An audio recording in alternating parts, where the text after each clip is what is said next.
this is your old friend Tex, here to tell you a story about my mama. One day she did something bad. When she reached middle age, she did something near unto abusive. She became a stand-up comic. No, wait a minute. That's not true. That was me. I did that. But I'm not ashamed. I'm not apologizing. My kids are grown up. No, my mom did something worse. She became a ventriloquist. Now, how I dodged that bullet of mortification, I don't know. It helped that I was in 4th grade and had yet to reach the age where everything my parents did was embarrassing. But I think the real secret was that my mom hired me as a roadie. She had these corporate gigs, company Christmas parties, and she would entertain the children. I would carry in the suitcase with Lennie and set things up, and she'd do her 30-minute show and we'd leave. I made $5 for this. In 1970s money, that's like blank blank. But the question is, why would you become a ventriloquist? My mom was an English school teacher, British school teacher. She had a beautiful voice. She sang. Why would she become a ventriloquist? Though you're probably asking, how do you become a ventriloquist? I don't know. She took a correspondence course. I like to imagine that it was that cartoon at the back of the advertisement, at the back of the comic books, the cartoon of a dog. He's talking, someone's throwing the voice, and you pay $2 and you got this gimmick that allowed you to do that, to throw your voice. Turns out that was a popsicle stick. And she would stand and sit in front of the mirror for hours with this popsicle stick, and he talking like this. How are you doing? Her lips weren't pulled back. That's not natural.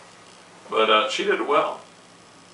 But the real secret was buying a dummy.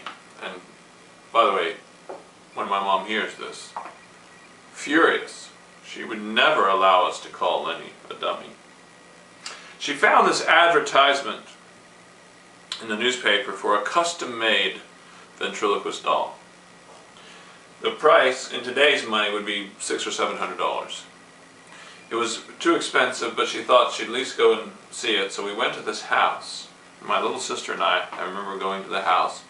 The door opens, and hanging, it was a dark kind of room, but hanging from the ceiling were hundreds of marionettes. And the woman who met us at the door was this shriveled up little woman who looked rather like a marionette herself. And she made these. She made these by hand. And it had actually been in the 1950s. A Las Vegas performer had a puppet show in Las Vegas. And she showed us the ventriloquist doll. Its eyes moved. I mean, it was really nicely made. Eyes moved, you know, a little finger and eyes moved, and then this one made the mouth move.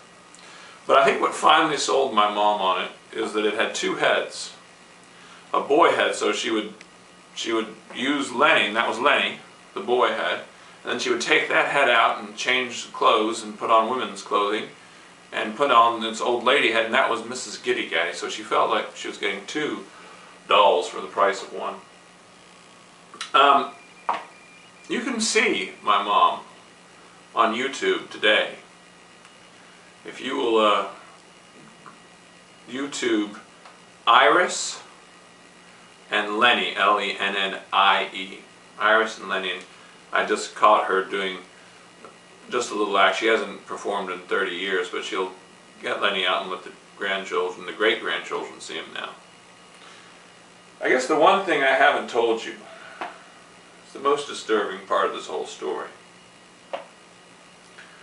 Lennie has real human teeth. Mom said the lady got them from a dentist, but there's just something wrong about that. There's just something wrong about that.